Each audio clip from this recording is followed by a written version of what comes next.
Hello, everybody, and welcome to this week's discussion on level objectives and outcomes. We're going to discuss what level objectives are, what they do, and how to design them in our levels.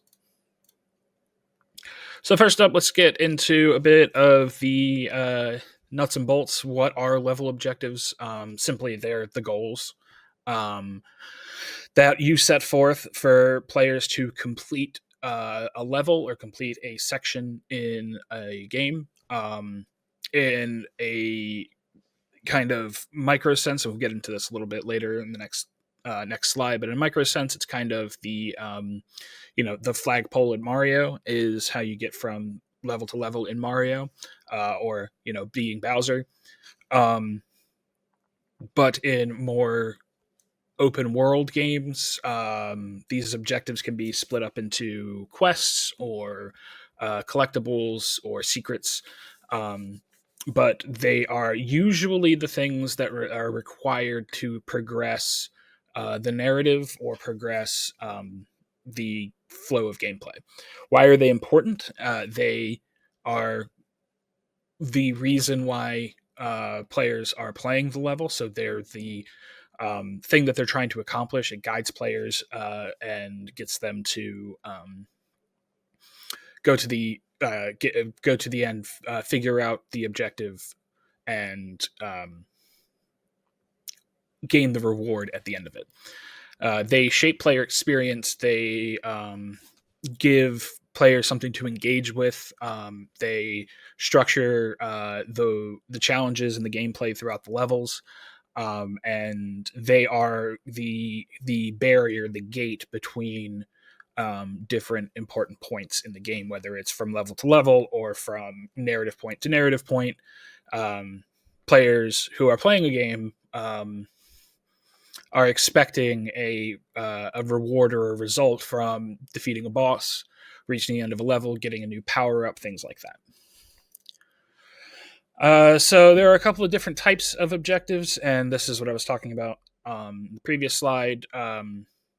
You have primary, secondary, and dynamic objectives. The primary objectives are your critical objectives, the things that you need to continue progressing through the game, such as the flagpole at the end of a Super Mario level, or collecting a star in Mario 64 and future Mario games, more modern Mario games, I guess.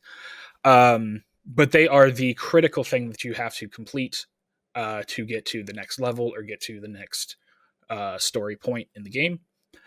Then secondary objectives are the optional ones. They're the other things that you find around a map, your dungeons, your optional dungeons, or secret collectibles, things like that. They usually, if not always, reward the player for something, such as the example being in Legend of Zelda, finding heart containers to get more health. In Breath of the Wild, for instance, when you do the challenge temples, and they give you additional stamina or heart containers, all of these things, or new abilities for your thing that is quite obviously a Nintendo Switch, the pad, I can't remember what it's called, the tablet that you have in the game that gives you all of your magic abilities. Those things are secondary. They're not necessary to complete the game, but they give the player something to do, and they give them a reward for completing it. So players are motivated to go after those objectives if they want the help or the reward for completing them. And then dynamic objectives. This is something that you find more in open world games, in role playing games, things with a lot of decision making. These can change based on the player's actions. So, in the example being Witcher 3, if you were to, in The Witcher 3, a good example of this is if you haven't played it, it's full of small quest lines that require you to solve a problem, usually involving a monster, for some client. The one that I can think of that's a good example of this, I think, is the Bloody Baron quest line, where um, the option at the end of it is to either save or kill the Bloody Baron's, or let, I guess, the Bloody Baron's daughter die. And if you save her, then additional uh, quests and objectives unlock involving the daughter. If you let her die, then additional quests and objectives unlock involving the Bloody Baron. Um, Things such as those that have branching pathways are dynamic objectives. So how do we design these? How do we make them effective for players and keep them engaged? Um, there's a couple things we want to look at. We want to make sure that these objectives are clear, that they're easy to understand what you're supposed to be doing, how you accomplish them, and the rewards that you get for them, where you're supposed to go. If your level is, if you're playing in a more open world game, and um, you're given an objective, a quest, and the objective marker is on your HUD. That player guidance is effective for telling the player where they're supposed to go to complete the objective that they've been given. This can be for primary or secondary objectives. Whether or not the quest is critical or not, guiding the player is very important. Telling the player what they're supposed to do. In those RPG style games, a lot of times quest logs are very effective with that, when they give you the whole description of what your objectives are and the reason why you're doing it. Next up, we want to make sure that you are engaging your players and challenging them. Um, I've talked about this before, but I think a sliding scale of challenge throughout a game is very effective, where if a player is going to get better at what they're doing, if their character is going to get stronger, then their challenges need to be harder as the game progresses to make sure that they stay engaged. So you want to make sure you're balancing your difficulty with the expected player ability and skill, and also you want to make sure that you're not making things too hard so that the players aren't frustrated and give up. And finally, you want to make sure that this all aligns with your narrative and your core mechanics in the game. You want to make sure that the players are engaged within the game world, and the things that they are doing make sense within that world. The example I've given is Portal, where the puzzles and everything are kept aligned with the narrative through the conversation that GLaDOS, the narrator in the game, is having with you, and the things that they're forcing you to do. Is all aligned with that core mechanic of trying to get out of the laboratory you're stuck in Portal. Additionally, if you're doing quests, those quests should align with your player or your character's objectives, the narrative objective. We're going to get into in the next slide, or the couple slides, the idea of repetitiveness and pitfalls for objectives, and you want to make sure that you stay off of those, stay away from them, and doing the same thing over and over again can be immersion breaking. So you want to make sure that that all lines up correctly with the story you're trying to tell as well. Level outcomes. So what do you get for completing these objectives, whether it's a quest or a boss fight, or simply getting from World 1-1 to World 1-2 in Mario? There are a couple of ways we reward players for this, whether it's through the obvious one being progression in the game or unlocking things in the game. Metroid, the example that I've used here. The further you get into the game, the more bosses you beat, the more puzzles you solve. You unlock new weapons and new abilities that allow you to access new zones. This is true of any Metroidvania style game, and can be translated to the more open world game style, where you have certain unlockables are needed to access different parts of the game, such as the hook shot in Zelda, or the iron boots, or the in Ocarina of Time. And I know that I talk about a lot of older games because I am old, but um, Ocarina of Time, in the water temple, you can't even go close to it without having the iron boots and without having the Zora tunic. So those are the things that will allow you to progress in other parts of the game, and you need to complete the objectives to get those things to continue. Next up is narrative impact. This one is fairly obvious, I guess. You beat a boss and you get a cutscene at the end of it. You want to make sure that whatever the objective is, whatever the goal is for a section in your game, that the result narratively follows whatever you did.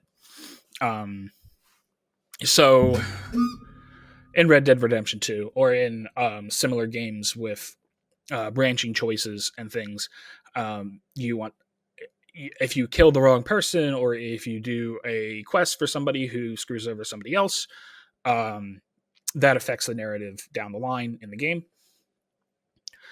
Simply scoring or rewards in the game can help give players a number to chase after, whether it's an RPG style thing with experience, or a battle pass style thing like Call of Duty, where your experience level in Call of Duty games can unlock your perks and different weapons and skins and things.